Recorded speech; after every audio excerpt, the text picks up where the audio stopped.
Welcome one and all to another day, another week, another whatever here at the Damage Report. I'm joined, thankfully, by Francesca Fiorentini, host of the Bitchuation Room. How's it going? What's up? You're bringing a lot of energy for a Monday. I like it. Chinese spy balloon. Na, na, na, na, na, na. We will be talking briefly about the Chinese spy balloon. Not a ton. I find I cannot get particularly worked up about a stupid balloon, but a little bit. We'll talk a little bit about it. How's it going? Anyway, it's good. I'm excited for the news. We had so there's new time slots for the watch list. The watch list is now leading into the Young Turks each afternoon, which means that we're now by our lonesome in the mornings, or depending on what part of the country you're in the middle of the day. But it also means that our pre-port now is happening a little bit later. So the pre-port starting at 12:30 p.m. Eastern, 9:30 a.m. Pacific time is an illusion. But anyway, that's what it's happening. So we got to do that. And in that first new time slot pre-port, we had good news.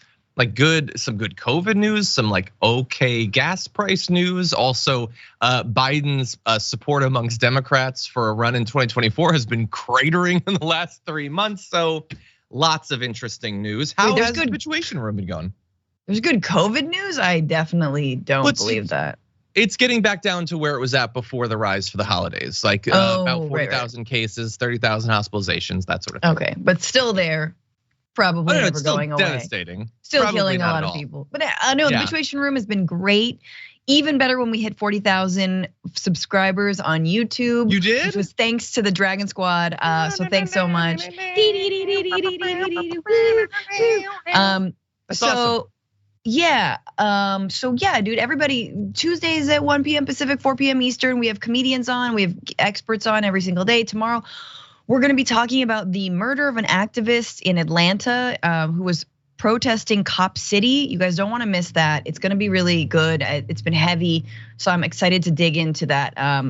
Did I say it was a comedy show? Yeah, sometimes it can be comedic and other times it's sad. It's comedic. Sometimes sad is the best type of funny. Yeah. Anyway, you know what? We've got some sad and we've got some funny today on the show. And so I don't know what the later pre-port notification thing is gonna do to notifications for us. So the best you can do to make sure that people know that we're live and get notifications and everything is to hit the like button. Feel free also to share the stream on the social media site of your choice or whatever. We actually have something in the works to hopefully be able to harness the power of all of you to try to spread the progressive message even more on a daily basis as we head into what hopefully will be a contested primary. So that's coming up soon, depending on how busy I am, maybe next week or something like that, and we'll talk about it because we need to harness. They have the money, but we do have the people, and so we want to use us people, me and you, and maybe Francesca too. So we'll have that coming up soon, and lots of news even sooner. So please hit the like button, share the stream, all that. And if you want to send us any comments, tweets, super chats, maybe get a chance at a Blue Apron gift card, you can send us those, and we'll choose one of you as we go. But with all that said, are you ready to start the show? Of course. Okay, before we jump into this video, I do want to warn people we are going to be talking about the absolutely devastating earthquakes, the results of which are still ongoing. It is devastating. We're gonna be showing you a little bit of video, so bear in mind we're talking about something very serious as we proceed into this.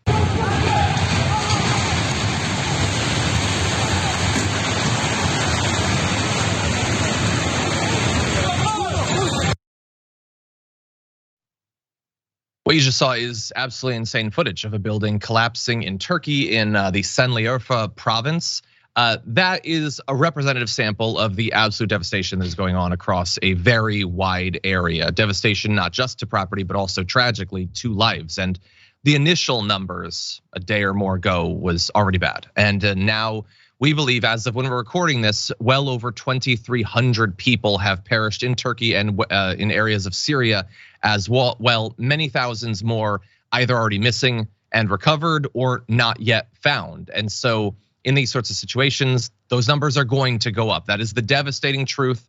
It was a 7.8 quake, struck at 4:17 a.m. local time. So right in the middle of the night, and that was just the beginning because you had absolutely devastating aftershocks which followed that up. And in fact, why don't we bring up, you can see how wide of an area was actually affected by this. Many people living in that area across both countries. The initial hit as well as the aftershocks were so serious that in Cyprus, Lebanon, and Egypt, the tremors were felt. And then in the afternoon local time, a 7.5 magnitude quake struck as well. So almost as severe, while the initial response was still ongoing to the first as well as the aftershocks, and then more powerful aftershocks as a result of that second quake as well. According to Turkey's Disaster and Emergency Management Authority, just shy of 1,500 people died in 10 of Turkey's provinces and close to 10,000 injured following the quake. Again, expect those to go up. And maybe even in some ways worse in terms of how likely these areas are to deal with a situation like this. The affected regions host hundreds of thousands of Syrian refugees who've been displaced by the more than decade-long war there. So, these are not areas where there's already a ton of resources in place and all of that. So even more devastating. We're gonna have a little bit of the international response to it, but Francesca, what do you make of this? Absolutely terrifying. I mean, I grew up in California, and the largest quake I was in the '89 Loma Prieta up in the Bay. I think it was a 7.1, and that was terrifying. But we're talking about the United States. We're talking about California. We're talking about a place that has been fortified for earthquake safety for a long time, and has even more so since then. So this is an area that, while there are some earthquakes, it's definitely not accustomed to. I think the last one was 20 years ago, not accustomed to getting regular quakes. Yeah. And of course, you're talking about people living in not even precarious situations, just buildings that are not designed to withstand an earthquake of this magnitude or really any magnitude. I mean, you're talking about like aftershocks and like people who felt it, miles and miles away. Even a 5-pointer can do damage. So yeah, just like so much love and goes out and empathy as Californians who live on other fault lines have. But again, I know we're going to talk about the international response, and I just think that each time we have disasters and earthquakes so far, not necessarily linked to climate change, although maybe I'm wrong about that. Maybe there's something in the tectonic plates and everything that actually is being exacerbated by the global warming of the globe, because of course, what isn't? But just to say that like we need an international response that isn't just whack-a-mole, that is more comprehensive, and people in the year 2023 living around any kind of fault line deserve to live in places that are prepared for disasters like this. Yeah. As best I know right now, and I'm not a climate scientist, the closest connection would probably be the connection between fracking and localized earthquakes. Of course. So there is some connection, at least. It's not directly climate related. By the way, I see people, there's obviously our audience is a very empathetic bunch. I know a lot of people are asking about, they know that Cenk has family obviously in Turkey. I haven't heard anything yet about in either direction, but thank you for sending out your thoughts, obviously for everyone affected there, as well as people in America. There's a lot of people in America who have family back in either Turkey, Syria, and these areas and all of that. So absolutely devastating. So in terms of the response, Antonio Guterres, Secretary General of the United Nations, told the General Assembly that the UN is mobilizing to support the emergency response. I don't know yet in what form that's going to come, but also bear in mind that they have a lot on their hands with the ongoing situation in Ukraine that they've been helping out with for damn near a year at this point. And so more need as well as opportunity for individual countries to step up. A number have said that they're gonna help, including the US. Secretary Blinken expressed condolences over the loss of life, said the US was determined to do all that we can to help those affected, saying our initial assistance operation at Turkey is already underway, and US supported humanitarian organizations in Syria responding to the earthquake's effects across the country. Again, I haven't heard anything specific about what we're doing, but I'm sure there will be something. Also, there's news that Russian rescue workers are flying to Syria after Putin and Assad of Syria discussed that. So I don't know how much mixing of those responses there will be, but there are some responses sort of focused on what's going on in Turkey, which was hardest hit, but then also aid that is going to Syria as well, Francesca. I'm sorry. That's rich. That's really rich that Putin is sending rescue workers to a I guess if they can help. It consistently helped to bomb and helped Assad to pillage. Oh, but here buildings aren't falling not from warplanes, but from an earthquake. Okay, cool. I'm sorry. Forgive me. I think that aid is much needed, but like the hypocrisy should not be lost on anyone on that. I guess the thing, whenever natural disasters happen like this, you keep on coming back to the idea that the world that libertarians want and the world that, the MAGA, Bannonites want, which is dismantle the administrative state, does not work in any kind of real world. Like, does not work when you have a natural disaster and you're like, gee, should we descend into a Walking Dead future, or should we have some kind of government that can, assist people? Or is that gonna be a pay to play type situation? So once again, libertarianism only working in a petri dish of people's minds. 100%, yes. I've watched this Last of Us. Should we aim for that? Yeah. I wonder. Yeah, and I know I see some speculation in the chat. I'm like, the people are like, so is Putin going to conscript 500,000 people to go help out in Syria? Seriously? No, that's for more close stuff. But anyway, some political snark aside, the situation is deadly serious. Thousands of people have already died. Far more likely will die as a result of it. And even those who haven't, like, how many people have lost their livelihoods, have lost their homes, have lost everything that they own, have lost a family member, have lost a friend. This is going to affect many people for a very long time in this area. And with the aftershocks and all that, we're not even 100% sure that we're totally out of this. There could be more earthquakes to come. Well, that we'll have to see, and where these terrible numbers end up also. But if you can assist, I know I don't yet have anything solid in terms of charities that I know are 100% reputable, and there's always concerns in the aftermath of tragedies like this. But I am sure there are people who are organizing help where you can get involved in addition to the state level response.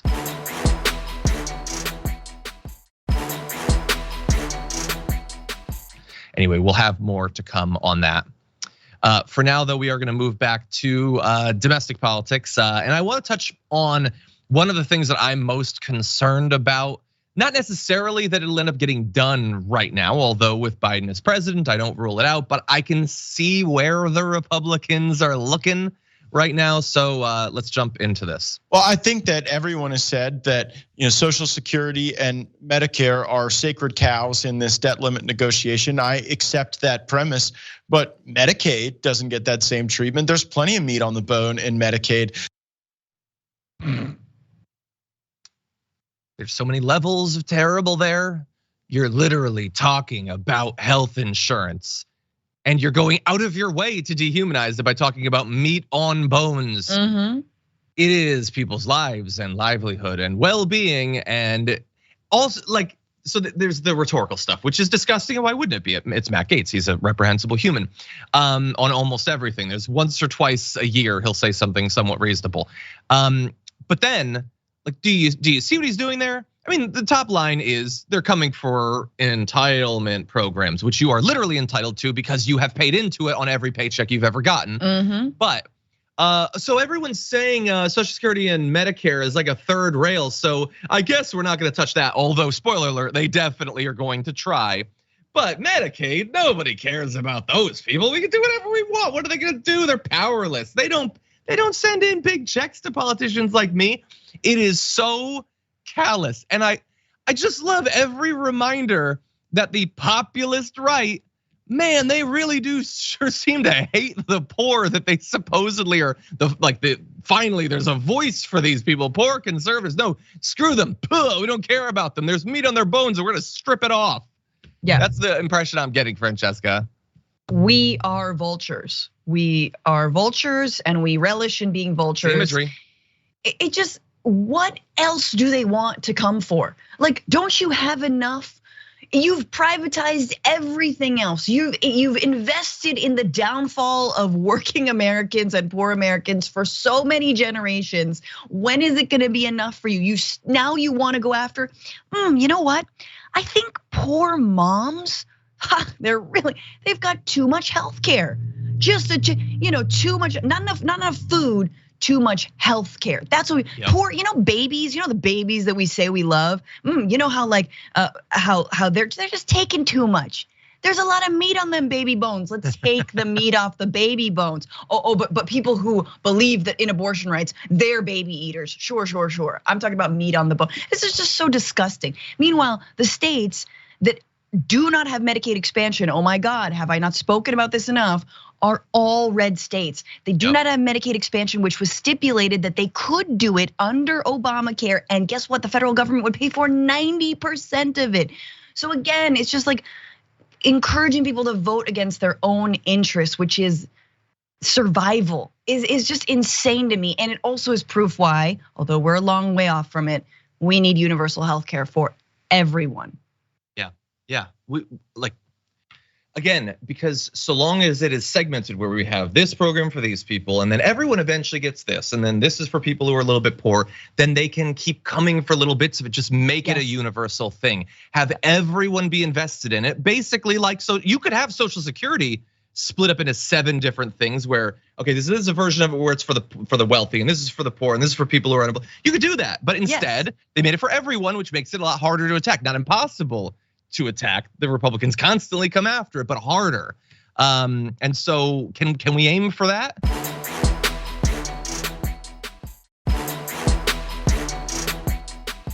Now, look, I'm gonna give you other evidence of that this is not just a Matt Gaetz thing. There's a lot of them who are coming for it. And we'll give you more of what Matt Gaetz had to say, but it is crucial right now that every Democrat, but especially progressives, because they're the ones that actually care, get out in front of this. And so I want to highlight anyone who I feel like is doing that in an effective way. So I want you to take a look at a recent appearance by Representative Summerlee talking about this sort of thing. Every year, we're asking American people to decide between Medicare, Social Security, Pell Grant recipients. Are we going to tell first-generation college students who are attempting to break into a better life for themselves that there are no opportunities for them because we cannot fund a Pell Grant? Or are we going to go to people who are in the midst of a housing crisis and say that we can no longer fund housing grants for you from the federal government at your time of need, right? When we talk about these conversations, we have to humanize them. We have to be very clear what we are proposing to cut, who are going to be impacted by it, and then think through better ways than to just continue to hold American people hostage, to hold our budget hostage, and quite frankly, right, to continue to go back to the same people, particularly the most vulnerable and marginalized. Yeah, I think that we need representatives that are doing it. I mean, we're all hoping like, well, the Senate would definitely like, vote down whatever they're doing, or Biden would definitely stop it. Maybe they would. But, occasionally over the past couple decades, Democrats have been very willing to work with Republicans on exactly this sort of thing because it allows them to present themselves. Look, I'm being fiscally responsible, I'm being reasonable. It's bipartisan. No, it's aimed at the people with the least. That's what it is. And so we need people that are making that case. What do you think, Francesca? No, absolutely. And I think that, mentioning it's marginalized and it's poor people. I mean, again, the history of this country being what it is and the Republican Party being what they are, like we know how they're weaponizing this, which is, it's a woke policy because it might disproportionately impact Black and brown Americans, but disproportionately, there are more poor white people in this country, right? And that disproportionately, they're the ones who are the recipients of so-called entitlements, which is a good thing because they need them, right? And to say nothing of people with disability. I mean, how many of us know folks who live on Medicaid and who are, I mean, come on, who doesn't have the image of disabled activists being hauled out of the halls of Congress by Capitol Police when they were protesting the cuts to ACA? I mean, just that is just like, bam, that's on my heart, like right there. Like I'm never gonna forget that, and never gonna forget the town halls. Never gonna forget Mitch McConnell's face when he's like, "Wow, I gotta go back in my shell." I guess they like Obamacare, like so. Again, healthcare is number one. Everyone believes in it, no matter what race, no matter what class, truly no matter what class, unless you're a billionaire. It is the thing we prize the most and we don't want to see going anywhere. And it's so great to hear someone like Summerlee, hell yeah, newest squad member, just crushing it on a national stage like that. Yeah, did a great job. And hopefully that'll continue. We're gonna try to get Representative Lee on. We'll see how that goes. For now though, we do have an idea of what Gaetz wants to do.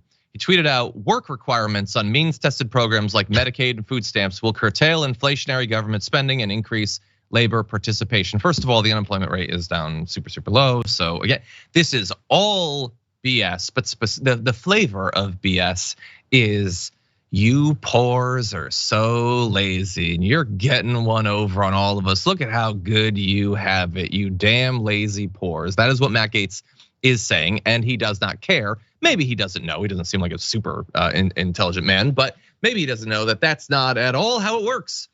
Medicaid is not a program of tons of 18-year-olds sitting around playing Halo or something while taking in money. That's not how it actually works.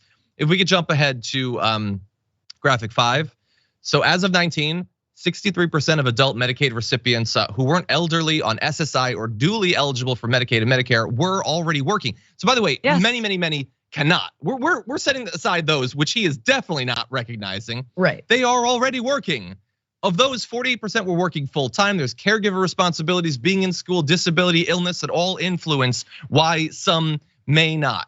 He either doesn't know all of that, or whether he knows it or not, he definitely does not care. Okay, this is a tactic where he thinks, okay, I've identified, in the same way that they've done with their anti-trans war, they think they've identified a group where they're like, oh, we're allowed to just attack those people, right? Everybody despises those people, hates them. Okay, so we're just gonna attack them, and we're gonna get a whole bunch of people who are gonna be next on the chopping block to attack them with us right now and feel superior to them. Sure, you might be really rough off, and don't worry, we'll get to you too, but you're gonna get to feel superior to all those damn lazy people on Medicaid. That is the strategy. I just really quickly, the one thing you have to mention also when it comes to Medicaid qualifications is that for many people, when they actually do get a job in their states, it no longer qualifies them to receive Medicaid, meaning they have to go to the marketplace to buy, which is exorbitant and they cannot afford it. So they're caught in a catch-22 of cruelty when it comes to the Medicaid healthcare system,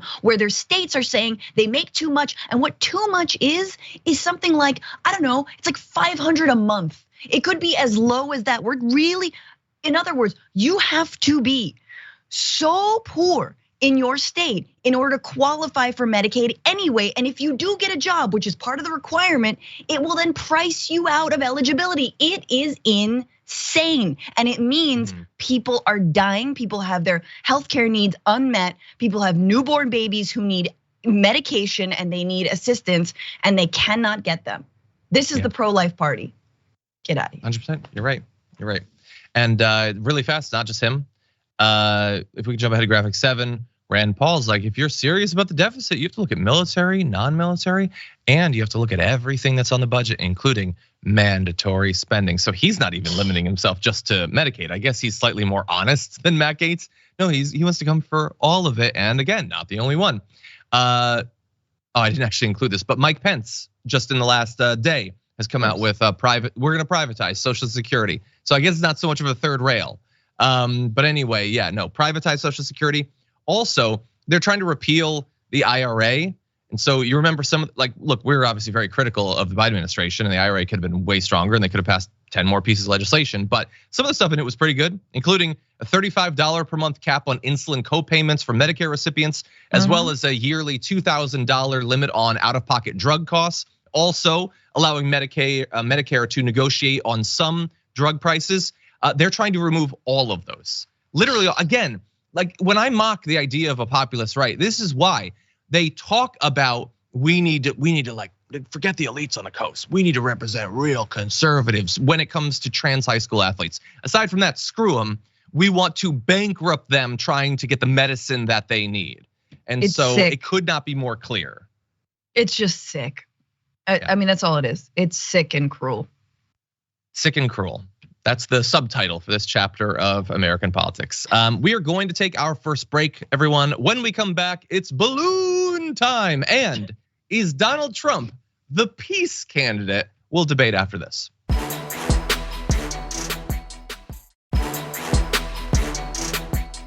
Hold on. Okay, so 2 messages. One, Terrence says, I got my diaper on. Who's got their diapers on? Shout out. I think that's a shout out to Francesca for all of her comments about. We got Trump news. We never did find out what was in that diaper. I don't want to. Okay, although we are going to talk about Trump a little bit, but in the realm of balloons. Okay, we'll be checking on balloons, starting with this. Hey, sir, they got the balloon. The gentleman saying they got the balloon. Well, he sounds so casual. I mean, one of the greatest threats to the American Republican history was finally taken down by the coordinated effort of, I guess, a pilot. I think he shot a missile at it or shot it or something. Anyway, it's done. You don't have to worry about the balloon anymore as of right now. Although with the death of the balloon do come new balloon related concerns, especially the dark history of balloons. This one might have only taken a couple of days to cross America, but how many have made that voyage? We've been learning a lot in the last few days. And as the Navy attempts to recover this one, we suddenly have to grapple with the idea that many balloons have come over the country, including, most shockingly, during the Trump administration. You know, one person who doesn't accept that though, yeah, you can see all the news coming out about the variety of times under Obama and Biden and Trump and Bush that this has happened. Trump is not accepting that, bleeding. The Chinese would never have floated the blimp balloon over the United States if I were president. Well, first of all, you're not president, are you? That's why you can post a message saying if you were president, because you're not. Just a little reminder. Anyway, remember how you're not president because you lost the election? Isn't that fun? It's almost as fun as a balloon. He posted that well after we all knew about the previous balloons that have come out.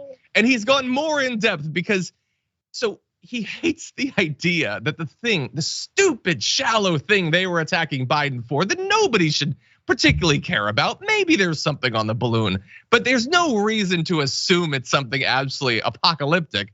And now it turns out that it was actually coming under his watch too. So he bleated, the Chinese balloon situation is a disgrace, which sounds like a movie that he didn't like. Anyway, just like the Chinese balloon situation. Yeah, exactly. I'm gonna write that script now. And everything else surrounding the grossly incompetent Biden administration. They're only good at cheating in elections and disinformation. And now they're putting, I love how he says they cheat elections and then says disinformation. That's transparent. Anyway, and now they're putting out that a balloon was put up by China during the Trump administration in order to take the heat of the slow-moving Biden fools. China had too much respect for Trump for this to have happened, and it never did. Just fake disinformation. God. Oh, it happened. There was some. By the way, who cares about those balloons either? Like, it has nothing to do with who is president. It's not like they've got this balloon loaded up with the most advanced sensor equipment. They're like, are we gonna initiate Operation Helium Drop?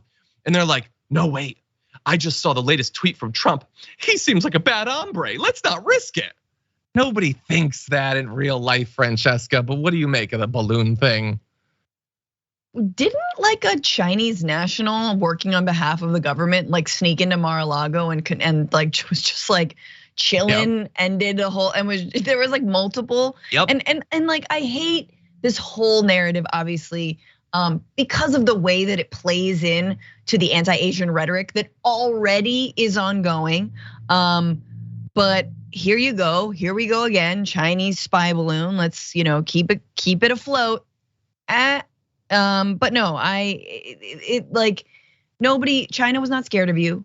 Nobody was scared of you. Saudi Arabia wasn't scared of you. The only reason Russia wasn't scared of you. They just knew they could play you harder. That's it. They knew that like Kim Jong-un knew he could just like nothing on the table, just go and meet with you and like sit on a bench and like talk to you about like wearing heels. Like that's. And just talk about ramps and be like, they are really difficult. Well, they're tough in heels, aren't they, when you go down? Like that's what they did. They just knew they could play him like a fiddle. And so yeah, it's so ridiculous. And I know we're gonna talk more about exactly what it's ominous. I'm not gonna lie. It is weird to have like these balloons floating above the United States. Montana though, like come on. And I'm not hurting anybody. Maybe it means something. I sort of doubt it. We'll find out. I mean, Pennywise the clown must be pissed. He's like, when it comes to Chinese balloons, we all float. Yeah. Okay. It's viral marketing for the next eide. Everyone knows it. It's gonna be huge in China. Yes. Anyway, let's jump to arguably more substantive concerns potentially. Could Donald Trump be the peace candidate in this upcoming Republican primary? That is apparently his strategy. Over the past week, he's assailed President Joe Biden's handling of Afghanistan. He said that he could end the almost year-long conflict in Ukraine within 24 hours, but without any indication how, and suggested sending tanks to the country could spark nuclear war. He's railed against China and called Florida Governor Ron DeSantis a globalist. Those close to Trump's campaign operations say he plans to try and paint himself as an anti-war dove amongst the hawks. They believe doing so will resonate with GOP voters who are divided on but growing wary of continued support for Ukraine and its war with Russia. One source said Trump is the peace president, and he's the first president in 2 generations to not start a war. Whereas if you look at DeSantis's congressional record, he's voted for more engagement and more military engagement overseas. Every Republican running is going to be opposed to critical race theory. That's true. Every Republican running is going to say we need to secure the border and we need to oppose amnesty. That's true. Every Republican running is for lower taxes and less regulation. That's definitely true. It makes sense for Trump to drag the race to where his opponents don't want to be. First of all, I'm going to defy that only president generation to not start a war. I feel like you're missing a couple. They continued them, I guess, but so did Trump, as we'll get into. Yep. But anyway, this is a strategy that is at least about something. So Francesca, is this a good direction for him to take the primary? And what do you think about him attempting to pitch himself as the peace candidate? I have so many thoughts. First of all, Politico is saying that he's the peace candidate and basically regurgitating what a source told them rather than saying, no, he's a violent war hawk, but isolationist candidate, meaning if I do invade, I want to kill everyone dead. If we do invade Iraq, we should have just taken all the oil, right? Like there is no more veneer of any kind of diplomacy or peace building or whatever you make of that veneer on American imperialism. For Trump, it's like it's all gone. If you're going to invade, you just send tanks, et cetera, et cetera, et cetera, and it's all BS. So we have to remember Trump increased drone strikes by 400%, right? We weren't reporting on them. We weren't talking about them. There's so many other things going on. I mean, TYT did, I remember doing a story on it, but like the idea that Trump is actually an isolationist is utter crap. The thing I wanna say, and the thing that makes me more mad is what this shows about the Democrats, because the Democrats are unable to capitalize on what is wildly popular, not just among their own party, not just among progressives farther to the left of them, but all people, which is stop invading other countries. We should use those resources in the United States. And it's not on some xenophobia and it's not on some like, we don't wanna help other people. It is on some, look, how $2 trillion, $3 trillion of debt that the Bush administration, 8 years of Bush and 2+ wars gave us. And the only person still talking about forever wars is Tulsi Gabbard. Stop it, stop it. You should own up to the fact that Obama won his election. Why? Obviously, he had incredible credentials and was far more of a dynamic personality than Hillary Clinton. But Hillary Clinton voted for the war in Iraq. Yeah. And Obama openly said he was gonna end it. So anyway, I'm just tired of Democrats not owning the peace lane when it is there for the taking. Yeah, and there are people like Bernie who that's how they run, but when most don't, they leave it to people like Trump or Tulsi to like co-opt that language when in reality, sure, they might in theory be against it's such a specific thing. Starting new forever wars, continuing it's fine. You'll notice that Trump left us in all the ones we were already in. And in fact, in what we were reading you, one of the ways he's pitching himself as an anti-war dove is he's mad at Biden for taking us out of a war, which seems a little bit inconsistent. Look, I think it's complex and I hate the stuff that's happened in Afghanistan since we pulled out. It was hardly surprising that it happened, but Biden did at least pull us out of it. Trump continued all of the wars and as we'll get to, started a whole bunch of other stuff. So you leave it to these people who are effectively using the idea of peace in one particular area as a grift that hides tons of lies when it comes to the wars that they've continued. And so I wanna remind you of a few of these. I mean, sure, we continued all of the wars we were already in under Donald Trump. It's weird that the peace candidate would do that, but He vetoed a measure to force an end to US involvement in the Yemen war. So he not only continued the wars that we were involved in, he wanted us to be involved in the wars of other countries. Very peaceful behavior there. As Francesca alluded to, drone strikes under Donald Trump far exceeded Obama's numbers.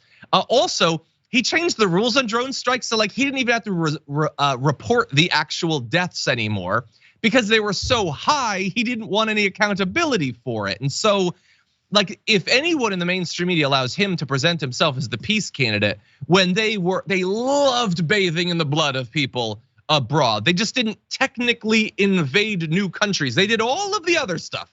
They're fine with torture, they're fine with drone strikes, they're fine with helping other countries brutalize their neighbors. They're fine with all of that. That may be something, but it sure ain't peace. Okay, so let's make sure that the media has it right. And we should be very critical, as Francesca was, of people like Biden and other establishment Democrats not running on this. But we should also be credited of people who, without understanding any of the context that we're talking about here, talk about what Trump doing is being legitimately outflanking the left. Now, I get that rhetorically he's trying to outflank the left, but if you buy into it, you're as vapid as Politico. Yes, and just like, also don't get it twisted. Last thing, if Trump were president right now, more Ukrainians would die. More Ukrainians than have already died. And the situation is sticky. I'm not saying you issue a blank check forever and ever and ever to Ukraine, but believe that the bloodshed would have been far, far, far, far, far worse. Yeah, 100%, I couldn't agree more.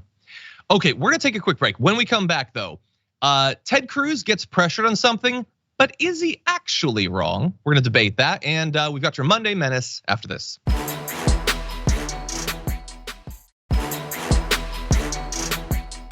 But why'd you start with that? What's that about? What the hell is that? I'm excited for you. I'm gonna get you when you turn 40. We'll see. Anyway, it's gonna be like another 15 years. She's just out of college, everyone. Anyway, we've got some fun for this last block. We're gonna have a quick debate, okay? In and out, 3 minutes. I just wanna see what you think about this. Let's launch into this video. Senator, I wanna ask you about something here at home. You also introduced a bill to limit terms to 2 6-year terms in office for senators. Why aren't you holding yourself to that standard? You said you're running for a 3rd term. Well, listen, I'm a passionate defender of term limits. I think that Congress would work much better if every senator were limited to 2 terms, if every House member were limited to 3 terms. I've introduced a constitutional amendment to put that into the Constitution. But you're still running. And if and when it passes, I will happily comply. I've never said I'm gonna unilaterally comply. I'll tell you what, when the socialists and when the swamp are ready to leave Washington, I will be more than happy to comply by the same rules that apply for everyone. But until then, I'm gonna keep fighting for 30 million Texans because that's the job they've asked me to do. I think you heard me ask if you're running for president. I'm running for re-election to the Senate. Okay. There's a reason I'm in Texas today. I'm not in Iowa, I'm in Texas, and I'm fighting for 30 million Texans. There's a reason I'm in Texas. I'm not in Iowa. I'm not in Mexico. Don't worry. I'm actually in Texas briefly. I didn't recognize it at first, but it's not a bad state. I actually might stay here for a bit. Anyway, so Margaret Brennan asking a good follow-up. It's good, you know, like you say, you want to cap it at 2 terms, but you're running for a 3rd term, notably. And he says, the founding fathers envisioned a government of citizen legislators who would serve for a few years and return home, not a government run by a small group of special interests and lifelong, permanently entrenched politicians who prey upon the brokenness of Washington to govern in a manner that is totally unaccountable to the American people.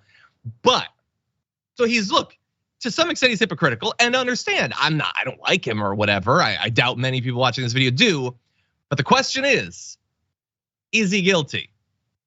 Is he guilty or not, Francesca Fiorentini, for saying that we should have this? He's proposing this bill, but he's running for a 3rd term. Is he actually wrong? Yeah, but like he's no more wrong than most senators and honestly elected politicians who are like, we gotta get rid of campaign finance and all this dark money. And ooh, thank you, yeah.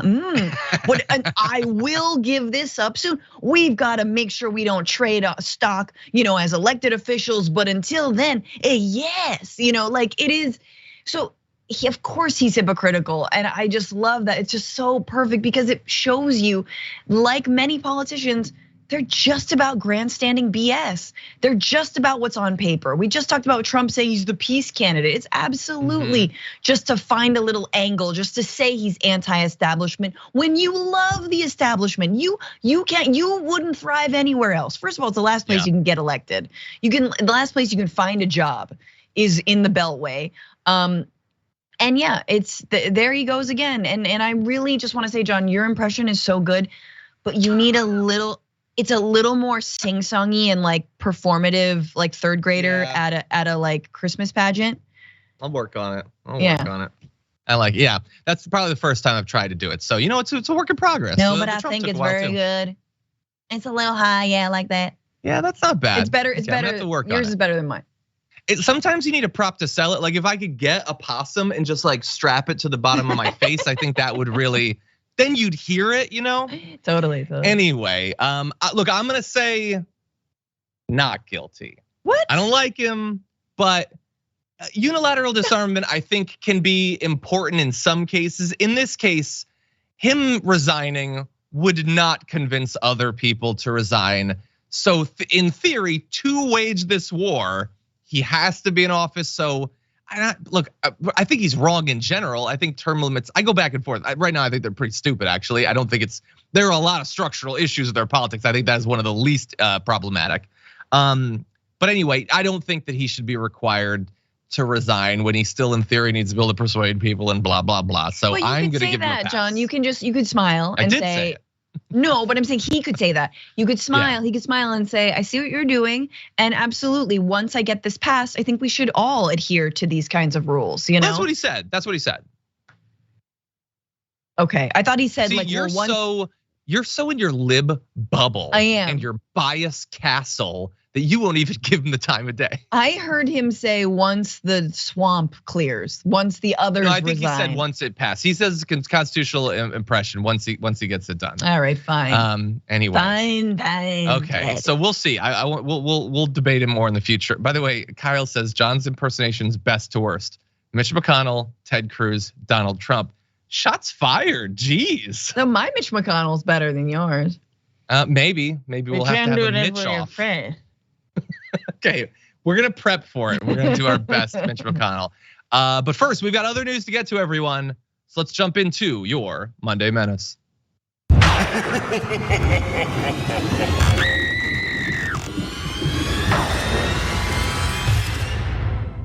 Becoming a member of Congress has made my life miserable. I made a lot more money before I got here. I've lost money since I've gotten here. I have people come up to me and say crazy things to me out of the blue in public places that they believe because they read it on the internet or saw it on some news show about me. So it's not a life that I think is like something that I enjoy because I don't enjoy it, but I'm committed to this job because I believe in it. So she is the worst for multiple reasons. First of all, and we'll probably focus on this, complaining about the money you make when you get $174,000 a year and fabulous benefits to do literally nothing. You have no work. You for years weren't even allowed into committees. It was just free time. You could play with blocks all day if you wanted to, and you got paid $174,000, and you're complaining considering how bad even your constituents are doing. Lots of poor conservatives are gonna hear that, and I'm sure they'll love the idea that you're this poor person who only makes $174K. But then also the idea that you are plagued by people coming up to you and saying crazy things they've read on the internet. That was your career before you became a congresswoman. So don't yuck people's yum when that was how you got up. Those are your fans, Marjorie. You're like, hey, I do believe the space lasers. What? You know what I mean? Like, Q is Lord. Like, those are your people, honey. Like, without crazy people believing things on the internet, you would not exist. I'm pretty sure she's a figment of our imagination. She's just lib tears dropped and then formed Marjorie on like a tissue, and then she just came out and I was like, and you're like, no. Does she do CrossFit? Yes. Oh God, even worse. Sorry to all the CrossFit heads out there. But I love this. So you know what it reminds me of? It reminds me of like the what is it? The prosperity gospel, right? And which is, the far right Christian evangelical idea that if you're rich, it's because God wants you rich. And Marjorie does that, but for elected officials, which is like, I didn't even want this. I'm not even making that much money. I hate this so much, so annoying to be doing this, but I have to, because whatever, and you should be thankful for me. It is the most privileged stuff that I guess their voters eat up because they love voting for wealthy, entitled a-holes who don't want to be doing the job they're doing. And the job that they're doing, John, we know, is just trying to a monkey inside of a spaceship, or just, I don't know why it's a spaceship, but just ruining, biting through all the cables in Washington. That's all they're doing, is just banging on the system and waiting till it breaks. 100%, yeah. God, to complain. You haven't done anything for a solid 2 years. You're watching this right now, dear viewer. Imagine the last 2 years, you didn't have to work at all, and you got 174,000. You remember how they were complaining at the beginning of the pandemic, oh, these lazy people, they just want to be paid and not have to work. That was every person who was saying that to you. Yep. Had to work. Like the people on Fox. You think the people on Fox are putting in grueling hours? Oh my God, they have it so good. And to complain after that, there's one other wrinkle. I'm gonna close on this. I want to give credit to Mehdi Hassan. Almost word for word what Trump has said in the past. Such patriots. Yes. I'd forgotten that. Yeah, that is what Trump always said about the presidency. My life is so bad now. Everyone's so mean and unfair. I don't make as much money as I used to. Yep. Yes, poor you. Again, the party of the alpha males that is just constantly a victim about literally everything.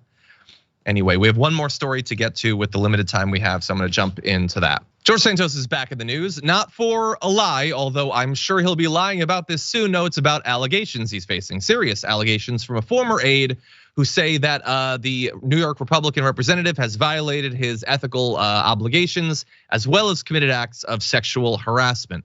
Derek Myers tweeted today, I filed a police report with Capitol Police and a complaint with Congressional Ethics regarding ethical violations and sexual harassment by Congressman George Santos during my time working in his office. Additionally, my filings detailed sexual harassment I endured in the office of the congressman. These matters will hopefully be appropriately addressed by the police and the ethics committee. So here is the allegations, at least the amount, the content of it that we have right now. On Wednesday, January 25th, I was alone with the congressman. They were going over mail correspondence.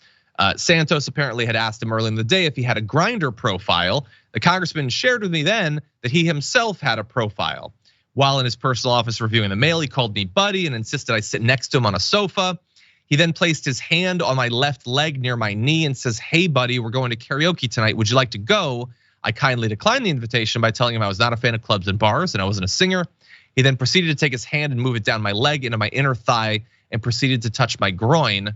He proceeded to look at me and say, my husband is out of town tonight if you want to come over, and went on to tell me where the congressman lived. I quickly pushed the congressman's hand away and grabbed the mail and proceeded to discuss the topic of constituent correspondence, the actual job he was apparently supposed to do. Days after, Santos's office asked Myers about his background in journalism, wherein Myers was confronted on the wiretapping charges he faced in Ohio for publishing secretly recorded audio of courtroom testimony. Myers subsequently lost the job offer. He says he did not receive compensation for his service to Santos's office. So look, there are wrinkles about their back and forth about this professional stuff or whatever. And all we have right now are the allegations being made, Francesca. And by the way, the fact that George Santos is the biggest liar in the country does not mean that he necessarily did what he's being alleged to have done.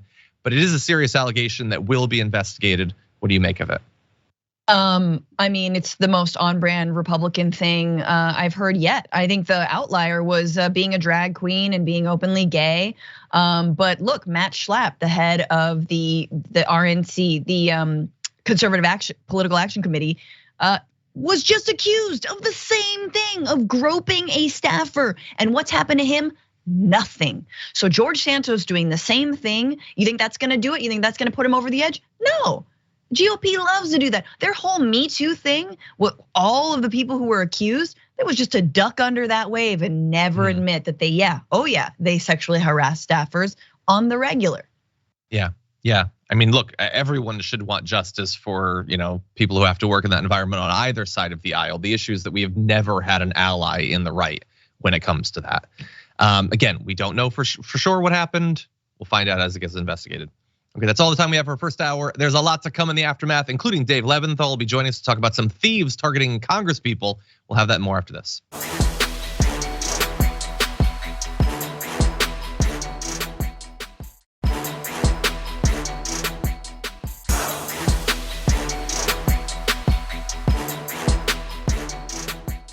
Thanks for listening to the full episode of The Damage Report. Support our work, listen ad-free, access members-only bonus content, and more by subscribing to Apple Podcasts at apple.co/TYT. I'm your host, John Adarola. I'll see you soon.